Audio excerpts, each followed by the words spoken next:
In today's video, I am going to teach you how to create a landing page on Squarespace. A landing page is a simple page designed to help visitors take one specific action, like signing up, learning more, or clicking a call to action. Squarespace makes this easy, especially if you start with a clean page and then build the sections you need. To begin, log into your Squarespace account and open your site. Take a moment to make sure you are in the correct site, since you will be editing the pages for that specific project. When the site dashboard loads, you should see the navigation and options for managing your content. Next, navigate to Pages. In the main menu, click Pages, so you can view the pages that are currently part of your site. This area is where you create new pages, organize them, and control how visitors access them. If you already have pages listed, that is normal. You will be adding a new one for your landing page.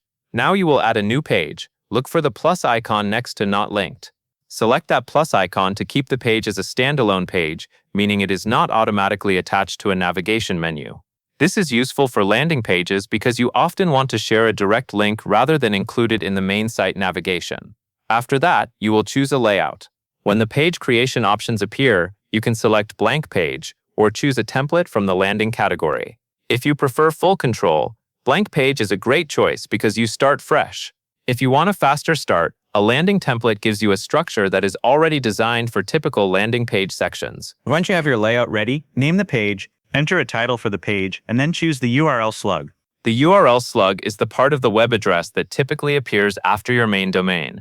Keep it clear and consistent with the page purpose, and avoid unnecessary characters so the link looks clean and professional. Now it is time to edit the content. Click Edit to open the editor.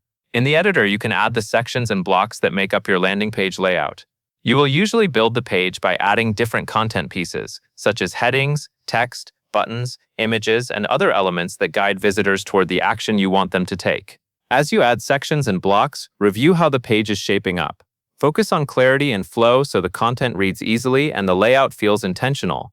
This is also the moment to adjust spacing and arrangement, since these details strongly affect how professional the page looks and how easy it is for visitors to understand. When your content is coming together, configure the settings. Click the gear icon to access settings related to the page. This includes SEO and social sharing settings, which help search engines understand the page and help social platforms display the right preview information when someone shares your link. Take a moment to review these settings carefully. Good SEO settings can improve visibility, and social sharing settings can improve how your page appears when it is posted on platforms. Even small adjustments here can make a noticeable difference in how the page is presented online. After you have configured everything, save and publish. Click Save to finalize your changes. Saving ensures your work is not lost, and publishing makes the page available so visitors can view it. Once published, you can test it by opening the page to confirm that the layout, text, and sections appear as you expect. That covers everything you need to know, and that is all there is to it.